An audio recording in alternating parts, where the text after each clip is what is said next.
ৰাজ্যত শীঘ্ৰেই কৰ্তন কৰা হ'ব লাখ লাখ আধাৰ কাৰ্ড আৰু আধাৰ কাৰ্ডৰ আবেদনৰ বাবে লাগিব এনআৰচিৰ আবেদনৰ নম্বৰ। মুখ্যমন্ত্ৰীগৰাকীয়ে আধাৰ কাৰ্ড আৰু এনআৰচি সন্দৰ্ভত পোনপ্ৰথমবাৰৰ বাবে ৰাজহুৱাকৈ বৃহৎ মন্তব্য কৰিছে। এনআৰচি আৰু আধাৰ কাৰ্ডক লৈ ৰাজ্য চৰকাৰে কি বৃহৎ পদক্ষেপ গ্ৰহণ কৰিছে প্ৰতিটো তথ্যৰ জনোৱাৰ চেষ্টা কৰে। ব্ৰেকিং নিউজ এই মুহূৰ্তত বিদেশী চিনাক্তকৰণক লৈ ৰাজ্য চৰকাৰৰ বৃহৎ পদক্ষেপ। ৰাজ্যত কৰ্তন হ'ব লাখ লাখ আধাৰ কাৰ্ড। মুখ্যমন্ত্ৰীগৰাকীয়ে ৰাজহুৱাকৈ বৃহৎ মন্তব্য কৰিছে। এনআৰচিৰ আবেদন নকৰা সকলে নাপাব আৰু আধাৰ কাৰ্ড। আধাৰ কাৰ্ড পাবলৈ এনআৰচিৰ আবেদনকাৰী হোৱাটো বাঞ্ছনীয়। মুখ্যমন্ত্ৰীৰ তৰফৰ পৰা বৃহৎ মন্তব্য কৰা হৈছে। পোনপ্ৰথমবাৰৰ বাবে ৰাজহুৱাকৈ কৈছে আধাৰ কাৰ্ড আবেদন কৰিবলৈ লাগিব এনআৰচিৰ আবেদনৰ নম্বৰ। শীঘ্ৰে ৰাজ্য চৰকাৰে জাৰি কৰিব আধাৰক লৈ নতুন নিৰ্দেশনা। আধাৰ আবেদনৰ পূৰ্বে পুংখানুপুংখভাৱে কৰা হ'ব বিবেচনা। প্ৰাপ্তবয়স্ক আবেদনকাৰীক লৈ কঠোৰ হ'ব ৰাজ্য চৰকাৰ। অত্যন্ত গুৰুত্বপূৰ্ণ খবৰ এই মুহূৰ্তত জনোৱাৰ চেষ্টা কৰিছোঁ। আধাৰ কাৰ্ডক লৈ ৰাজ্য চৰকাৰে বৃহৎ পদক্ষেপ গ্ৰহণ কৰিছে। ৰাজ্য চৰকাৰৰ হাতত থাকিব লাগিব আধাৰ বিতৰণৰ সম্পূৰ্ণ কৰ্তৃত্ব। ৰাজ্যৰ কেইবাখনো জিলাত জনসংখ্যাতকৈ আধাৰ কাৰ্ড থকা লোক বেছি আছে।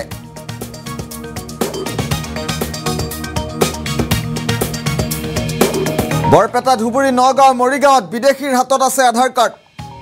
মুখ্যমন্ত্ৰীয়ে বৃহৎ মন্তব্য কৰিছে। বৰপেটাত বৃদ্ধি পাইছে 100.73%, ধুবুৰীত 103.48%, নগাঁৱত বৃদ্ধি পাইছে 100.14%, মৰিগাঁৱত 100.76%। বিদেশী চিনাক্তকৰণক লৈ ৰাজ্য চৰকাৰৰ তৰফৰ পৰা বৃহৎ পদক্ষেপ গ্ৰহণ কৰা হৈছে।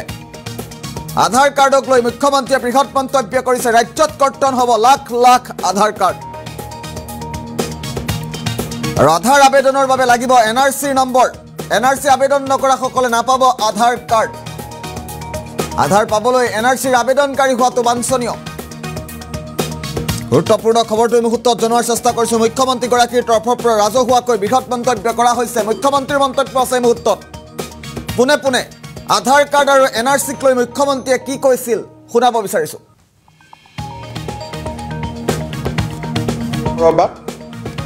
অনুপ্ৰৱেশকাৰী কম সংখ্যক হ'লেও আহি আছে।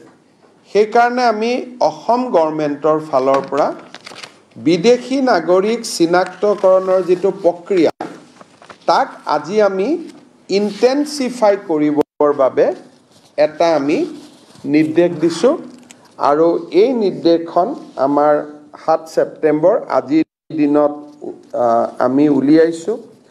ইয়াৰ ভিতৰত কেইবাটাও পইণ্ট আছে যে strengthening of border surveillance, coordination with BSF, regular intelligence gathering, community engagement, timely legal action, additional force deployment in border district, strengthening border outposts and documentation, enumeration of suspected illegal immigrants, identification of ex-convict individual declared as a foreigners, capturing biometrics, Aadhaar numbers of suspected individuals, continued enforcement of provisions of Citizenship Act. ইয়াৰ এখন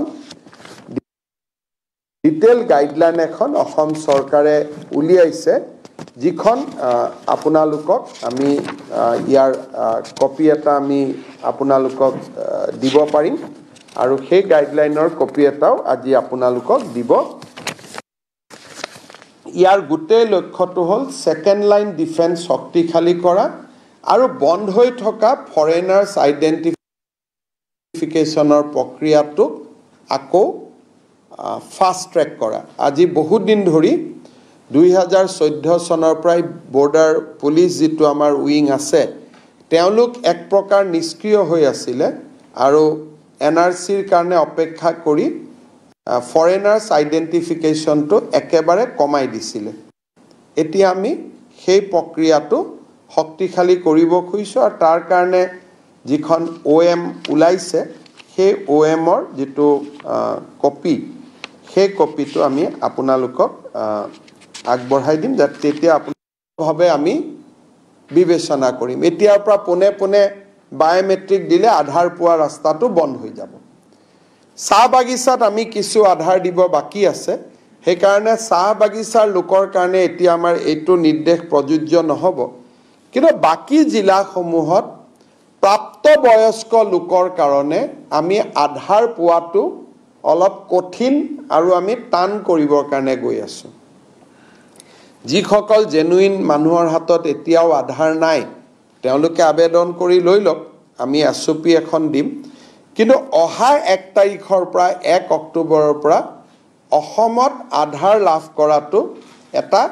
কঠিন পৰীক্ষাৰ মাজেৰে যাব লাগিব except দা tea garden কাৰণ T গাৰ্ডেনত আমিয়ে দিব পৰা নাই সেইখিনি মানুহক বাদ দিছো কাৰণ তেওঁলোকৰ কাৰবাৰ হাতত আধাৰ নাহে চকু দি ল'ব লাগে আমি চকুৰ মেচিনটো দিব পৰা নাই কিছু বাস্তৱ অসুবিধা টি গাৰ্ডেনত আছে সেইখিনিক বাদ দি আমি প্ৰাপ্তবয়স্ক লোকে এতিয়াৰ পৰা আধাৰ বিচাৰিলে আমি খুব ষ্ট্ৰিক্ট কৰিবৰ কাৰণে সিদ্ধান্ত লৈছো তাৰো ডিটেইল এছঅপি আমি অহা 10-15 দিনৰ ভিতৰত বনাম ভাৰত চৰকাৰে আমাক ইতিমধ্যে এটা অধিকাৰ দিছে যে ৰাজ্য চৰকাৰে বিচাৰিলে আধাৰ পাব নহলে নাপাব গতিকে আগত আমাৰ এই অধিকাৰটো নাছিল এতিয়া ভাৰত চৰকাৰে যেহেতু আমাক সেই অধিকাৰটো দিলে গতিকে সেই অধিকাৰটো আমি এনেকৈ ব্যৱহাৰ কৰিব খুজিছো যাতে কোনো এজন বিদেশী মানুহে আহি অসমত আধাৰ ল'ব নোৱাৰে এই তিনিটা আমি যেটো বিধানসভাত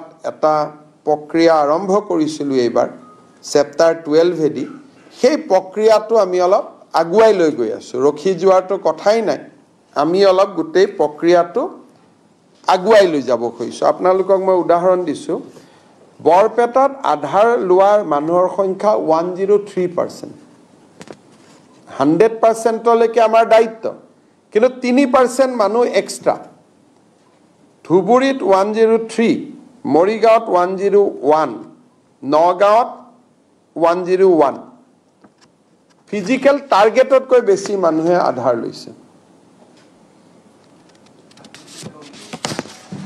বৰপেটাত 103.74 পাব লাগে 100% পাইছে 103.74 ধুবুৰীত 103.48 মৰিগাঁৱত 101.74 নগাঁৱত 100.68 টাৰ্গেট হল 100% তাতে কম 90% 80% কাৰণ বাগানৰ মানুহখিনিয়ে লোৱা নাই গতিকে 90-80 হৈ আছে এইকেখন জিলাত প্ৰজেক্টেড পপুলেশ্যনতকৈ বেছি আধাৰ পাইছে এতিয়া আমি কৰিব খুজিছো কি যে আধাৰ লাগিলে লব লাগিলে এনআৰসিত আবেদন কৰা নম্বৰটো লগত দিব লাগিব পোৱা নোপোৱাটো কোনেও না আমি হেতুলৈকে যাব খোজা নাই যেটো কোৰ্টত বিচাৰাধীন হৈ আছে কিন্তু এটলিষ্ট মই যে আবেদন কৰিছিলো সেই প্ৰমাণটো দিব লাগিব আৰু সৰু লৰা হলে যদি তেওঁলোকৰ লৰা ছোৱালী হয় হেতু আৰু আমি ইনসিষ্ট নকৰো ই অন্তত নতুনকৈ কোনো লোক অসমত আহি স্বদেশী হোৱা ৰাস্তাটো বন্ধ কৰি দিব কাৰণ আজিকালি আধাৰখন পালে কয় আৰু ভাৰত চৰকাৰক এই বিষয়ে আমি জনোৱাত ভাৰত চৰকাৰে অসমক বা আন ৰাজ্যক এতিয়া অধিকাৰ প্ৰয়োগ কৰিছে যে আধাৰ যদিও সেন্ট্ৰেল গভৰ্নমেন্টে দিয়ে ডিসিৰ এনওসি পোৱাৰ পিছতহে তেওঁলোকে আধাৰ দিব এতিয়াৰ পৰা যেটো আমাৰ সকলো মানুহৰ আধাৰ হৈ গল নতুন মানুহখিনিৰ ক্ষেত্ৰত এতিয়া আমি আধাৰৰ প্ৰক্ৰিয়াটো অলপ টাফ আৰু আমি টান কৰিম কিন্তু কনফিউজ হ'ব নালাগে যি 9 লাখ বন্ধ হৈ আছে তেওঁলোকে পাই যাব এইখিনি আমি নতুনৰ ক্ষেত্ৰত কৈছো ইয়াৰ ফলত অসমত অন্তত নতুন বিদেশী নাগৰিক আহাৰ ৰাস্তাটো বন্ধ হৈ যাব যোৱা এমাহত বৰ্ডাৰত কেবাজনো বিদেশী নাগৰিক আমি ধৰা কাৰণে আমি অলপ সাৱধান আৰু সচেতন হ'ব বিচাৰি